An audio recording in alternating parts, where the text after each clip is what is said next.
Jerry, we got Jerry on here again. This is a follow-up interview. It's a follow-up from last year. Yeah, it's been a year and you're still eating plants, right?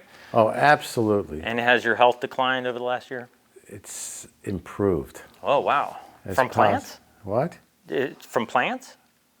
No, from love, man. Oh, love. I love that. You see, the plants are just one little piece. Yeah. But love, as I said last time, that's the key ingredient. Yeah. You got to love what you do. Well, the heart. Yeah. Yeah. Everything comes from the heart. Yeah. If it's not coming from the heart, you know, there can be a lot of head stuff here, a lot of ego stuff, a lot of, oh, we're right. We know the best way to eat. Oh my gosh, we're smarter than they are. If they were as smart as we were, they wouldn't eat animals. And you know, that arrogance really takes away from our message. Because the real key is why we're here. And we're not here for any other reason other than to it's to learn, and what we need to learn the most is learn love. Because why else come to this planet? And so some of the lessons are tough lessons. And so some people eat animals in order to get to where they need to be. So if you believe in freedom of choice, which I believe in very much, it's not only for the things I want to choose, it's for everyone to have freedom of choice. Yeah, but at the same time, now when we're talking about choice, the only problem with that is when somebody's conditioned to do something from the time they're, basically born, are they really making a cognizant effort to choose to eat an animal when it's just click or hit and play on that tape? We live in a sea of propaganda. And part of what it's important to learn is to question propaganda and to understand that there's lots of conspiracies around. So there could be a conspiracy to eat meat. But the question is, does that make you a conspiracy theorist? Or if somebody calls you a conspiracy theorist, doesn't that make them a conspiracy denier? And if you think about it, there have been so many things that were called conspiracy theories that actually were conspiracies. Like milk is important for strong bones. How about that one? It was a conspiracy. Conspiracies when more than one, two or more people agree on something. So there was a conspiracy between the government and industry, which is the biggest problem we have right now in America, is this connection between corporations and the government. That's where the biggest conspiracy is. Now, you could call me a conspiracy theorist for saying that that's true, but everybody else that says it's not true, when it is, they're conspiracy deniers. I'm working to unmask the conspiracy deniers so they recognize that their denial is to their detriment. Why would people do things that hurt themselves? We see it all. Why do people vote against their best interests? We see it all the time. And the best way to vote, I believe, is what you're saying, is with your fork and knives and what you eat. Your food choices are the best way to vote right now. Because if enough people stop eating huge amounts of processed, unhealthy, and animal products as well, the change will happen. The change that we all want to see happen will happen. Jeff, you're amazing.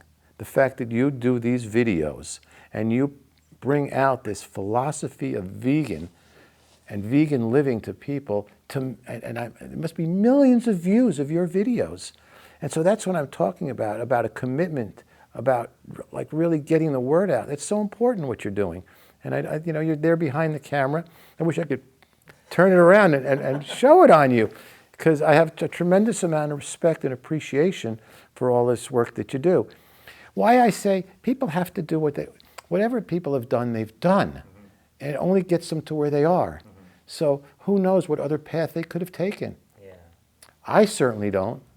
I'm not that omniscient and omnipotent to know what everybody should do and how they should do it.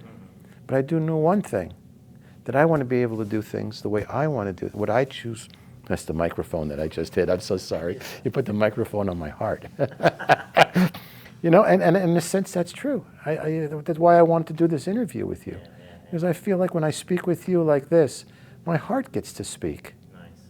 And a lot of times in the world, because of being politically correct or, who I'm with, especially around family and friends that I don't want to, actually, sometimes I do want to upset them, but the relationships are important and the love's important. And sometimes love means keeping my mouth shut. I can't tell you how many people, that I've tried to convince to stop eating animals that they don't talk to me anymore. Oh, yeah. So what good is that? How can you influence them? How can you role model this and have an effect on them, at least passively? Just like I said, just eat the way, eat sensibly. And this is a big one.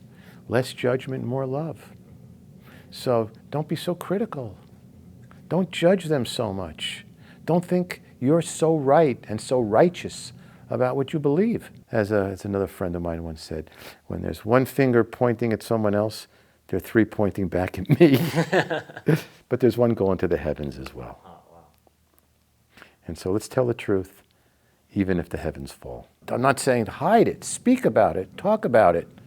It's like, I came here and the first day I had my Kennedy for President shirt because I believe there's a man who believes in freedom. We talked about Children's Health Defense last time, which was an organization that he founded, and now he's finally decided to run for President of the United States. Awesome. And personally, I believe for people that want to live a vegan lifestyle, and to me it's not, you're not a vegan because by saying you are a vegan, that denies that you are other things. So vegan can be part of who you are, but that's not who you are. Yeah. And so for people that want to pursue that lifestyle, a lot better than having him as president who does believe in freedom of speech, in freedom of choice, in freedom because that's what America was founded on us having freedom. Now, obviously, it's taken us a long time, and a lot of people didn't have freedom to where we are today, but we're on the precipice of really having freedom for all, freedom for the people, and that's what this. So we're here, at, the National Health Association conference. This is my 32nd year being involved with this organization. I was president for half a dozen years. Maybe it was more than that. I don't know. Somewhere between 6 and 9. I don't know. Got it. Getting kinky there, man. And I come to this conference, and it's amazing to me how many new people are here, and how much information. And as Herbert Shelton, the founder, let the truth be spoken or let the truth be heard, even if the heavens fall. And it seems like the heavens are falling a little bit around us right now. I want to congratulate you. Yesterday, something magical happened. Magical? I love magic. You had was it a grandson? I did. My fourth grandchild, a little baby boy, and his name is Nico. And I'm just going to see him tomorrow when I get back home. For the first time. Exciting. And home is in Hawaii? Well, I live half the year in Hawaii, and I live half the year in Philadelphia. Okay. I live in Hawaii because I love Hawaii. And I have great friends in Hawaii. And I have 3 children and 4 grandchildren now in Philadelphia. Wow. So, you think they're going to raise your grandson in this lifestyle? I don't think it's an either-or situation. I don't think it's black or white. I think it's really purplish. And when there is freedom of choice, which I believe, I think all of my children get to make their choices about what they want to do and live their lives. And I know if I give them space to discover and explore, that's the best chance I have that they'll come to their healthiest. My wife is calling. Do you need to get that? I could get it or not. What do you think? It's totally your call. Let me get it. I'll tell you. You want me to keep rolling? Sure, keep rolling. Hi, love. It's great. I'm being interviewed for VeganLinked by my she's on it now too. And you're on it now too. So what do you want to say to people here about natural hygiene, nutritarian? Anything you want to say about your husband being so involved in this organization? Put it up to the mic. Oh, put it up to the mic. Okay, what do you want to say, babe? This is going out to 100. This is going out to at least 10,000, maybe 100,000 people. Just that my husband is the healthiest person I know. Doesn't take any medication. Keep going, babe. Keep going. And he eats a pretty nutritarian, very incredible diet. Nice. lots of colored food, no salt, SOS free. Yeah. Wow, thank you, thanks. And you know, I just want to take this opportunity to appreciate you for all of your support and all of your love, because I've been talking about how important love is to all of this, because what's the sense of, you know, eating a great diet if you're a hater, or if people... That's one thing you do, is you cook all your food with love. Ah, thank you, my love, thank you. And can I call you back when my interview is completed? Absolutely. I'll be happy to. I think you're going to be the hit of the whole thing. When people make comments, they're going to go, wow, what an incredible wife he has. No wonder why he's so good. Awesome. Enjoy. I will. Later, babe. All right. Talk to you later. Bye-bye. Technology. That's awesome. Just, She was perfectly in the mix. she knew when to call. You know, we're pretty connected on a psychic, vibrational level, whatever, you know. There's so much beyond our realm of consciousness. I can't even start to even speak about other realms that are not available in our ordinary state of reality. But there are, you know, other states of reality. Yeah, I'm noticing that too. The more I have good intention and gratitude, the more these things manifest. And it really resonates, what you say really resonates. And, you know, and I can't imagine, with all these incredible interviews you do, with the service you're doing to the world, how it would not come back to you in many, many ways. So there's one topic that you're really adamant about, communicating, and that's something I think you might want to share a little bit about right here too. So it's very controversial. It's very controversial, so I'm going to use a lot of code in my speaking, because I think it's very important that your YouTube channel stays up and people get to hear about it. And so, it just has to do with all viruses. All viruses have lots of things that are in common with each other. And they've been around with us since we started, since humanity began. We've lived together with them. And the thought that we can destroy them to our benefit is the arrogance of the human mind, the human ego. No, life is about symbiosis. It's about learning to live with others, not only other humans, but other animals, plants, bacteria, virus. That's the key to life, is this symbiotic nature.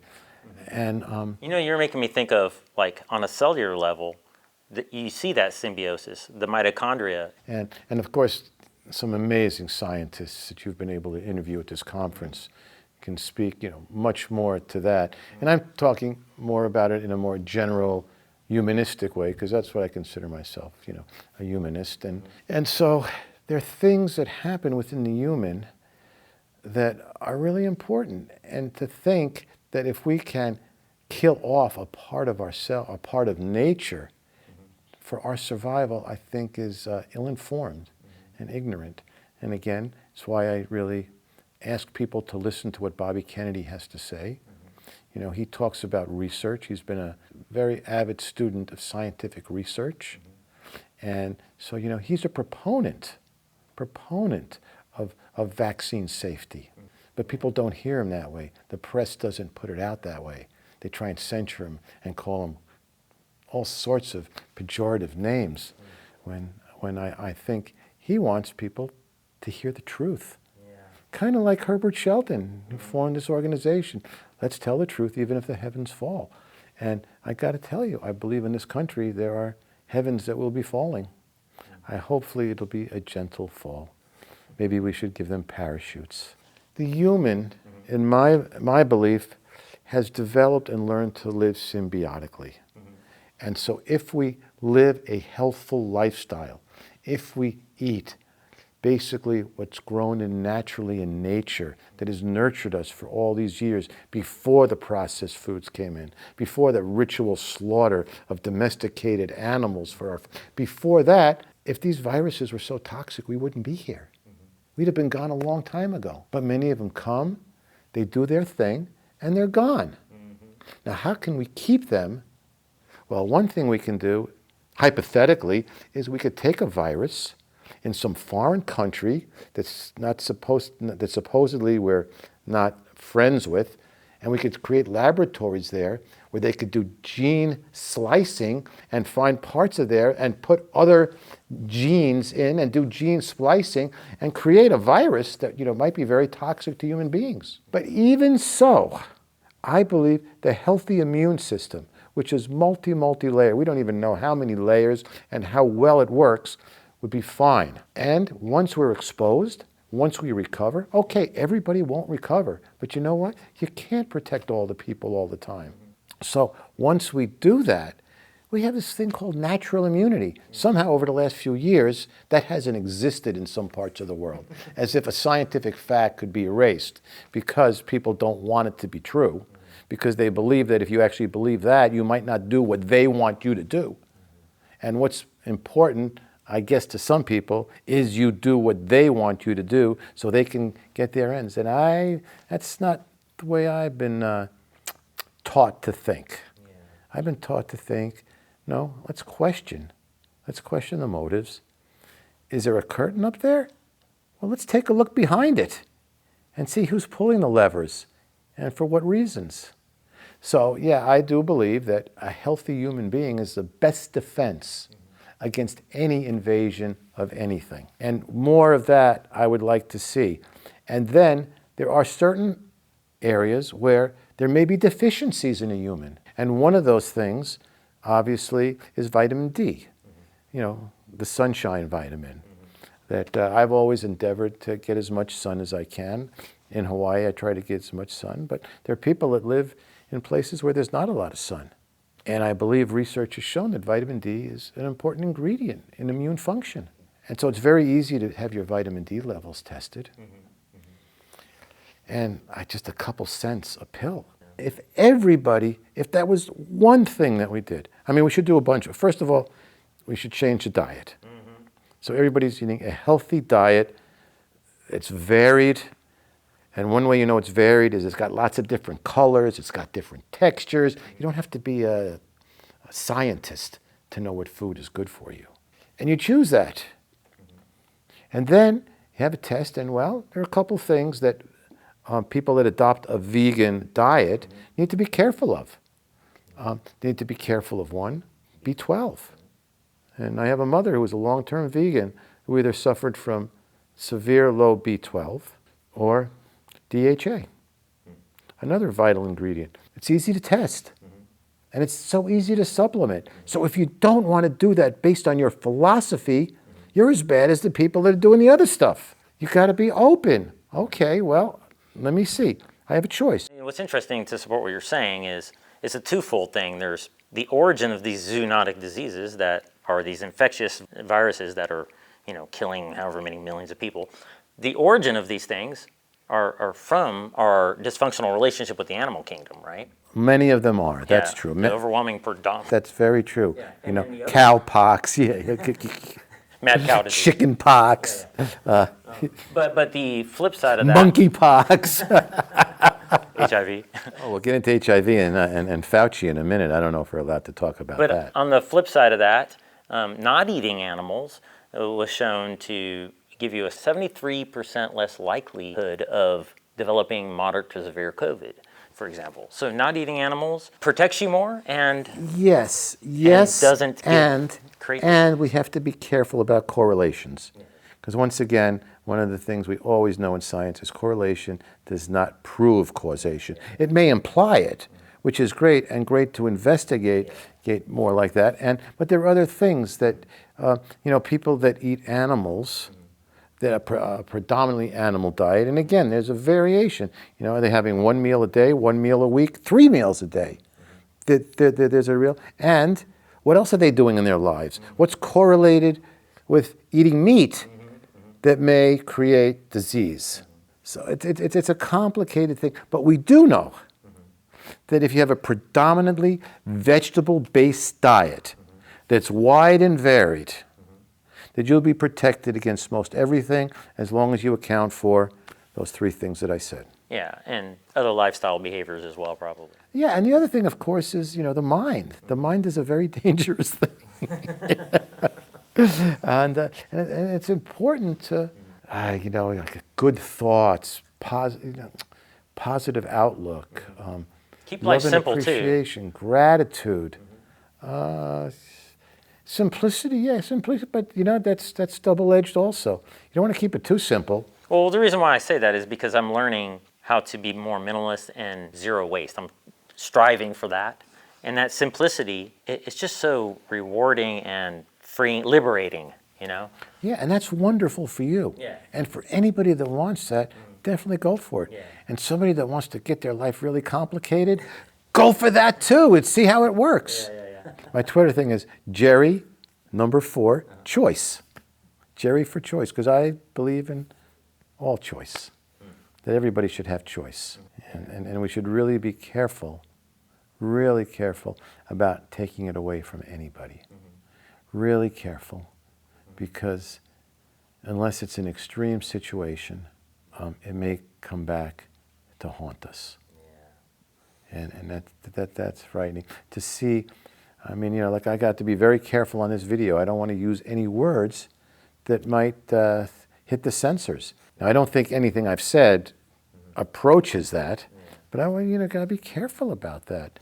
Now, of course, what I'm advocating for you is I would like you to not only put this on YouTube, but let's get this on Rumble, because Rumble, they won't use it, and they'll also, give you a wide listening and a wide view, and a lot of top podcasters and YouTubers are now not only doing the YouTube, but they're also doing Rumble. And I want to support you as much as I can.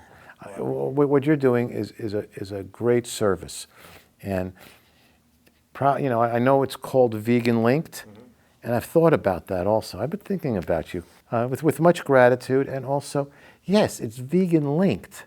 So it's not. This is not the veganism.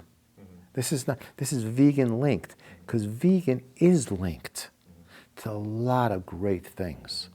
And so I appreciate that title more than I did a year ago. Great to do this update with you. I'd like to make it an annual occurrence. I'd like to. That would be fun. A big thing that's happened since our last interview is that Bobby Kennedy has declared himself that he's running for president. Awesome. And I think for a lot of people that will be watching this that may have heard, well, first of all, there are those that haven't heard about it because there's like a media censorship about him. So for those not, I highly recommend, check it out. Again, free choice. Listen to him. See if you resonate with what he says. And if you do, support him. And if you don't, don't. Hey, there's another new thing that just happened on my way up here. I heard about lab-grown meat is now been approved by the FDA. What do you think about that? I think it's freaking crazy. That's what I think. I think it's absolutely freaking crazy. We didn't hunt bananas. We didn't hunt cherries. We gathered those things, but we also hunted. And that's how we evolved. Now, I think we can surpass that and get to a higher level, which would be vegan-linked, for sure. I mean, to evolve means to continue. Absolutely. You don't just stop evolving, Absolutely. Yet the question is, who decides on how we evolve and where we should go? And right now, the big problem is it's billionaires and large corporate entities that are making those choices for people. We have to be very careful, because a lot of things that vegans have promoted for years, such as the end of factory farms, which I certainly have spoken about and advocated a long time. But you have to understand that we're living in a country where opportunistic, vulture, disaster, capitalism is in effect. They'll take anything. So right now you have people, I don't want to mention names, but very, very wealthy people all over the world. I mean, there's a huge thing in Holland where the farmers were driving the tractors, and protesting because of the fact that their farms were being taken away. Now, albeit there were dairy farms. I don't think there should be dairy farms myself personally, but when people get rid of dairy farms and pasture land and then try and destroy the land so they can make money growing food in laboratories and factories, I think we're going from bad to worse. And they take advantage of what we have called out as bad. We've said this is bad. We've said this factory farming is bad. We've said this animal industry is, we've said it's not good for humans. But then when somebody comes along, like a guy that maybe was, started a tech company that starts with the letter M and buys up the farmland in America and starts putting in these labs to grow, make meat out of insects, or protein meals out of insects, something is not right. And unless we question that, and unless we join together, and that's why, again, I like being here at the National Health Association. It's an opportunity for us to join together, because the power of the people will prevail if we don't let those in power and the corporatists separate us. So the way they stay in power is by making the right and left fight, by having the vegans and the non-vegans fight. And they get to, get rid of the farms and create the lab-grown meat and the insect protein laboratories and whatever else they're up to. And the AI that's also a part of that. I mean, a lot of things are going on right now. And I like your idea, We got to be simple. Always think, like, usually the simplest solution. Occam's razor, Let's get to the simple life. And we need to create pockets of places where we don't allow the technocratologists to take advantage of us. Technology is a great tool, but as every tool, it's also can be used as a weapon. And how do we take things? Nuclear energy, it can be a great positive thing, but it also can be a disaster. How do we use it? And the only way I believe we get to do that is through the evolvement of the human consciousness. So we understand that when we hurt someone else, we're hurting ourselves.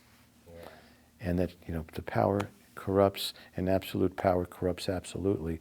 So let's protect against absolute power anywhere with anybody. And when we do that, and we do that with what we talked about earlier, we do that with love. But what is, when we talk about love, it's really...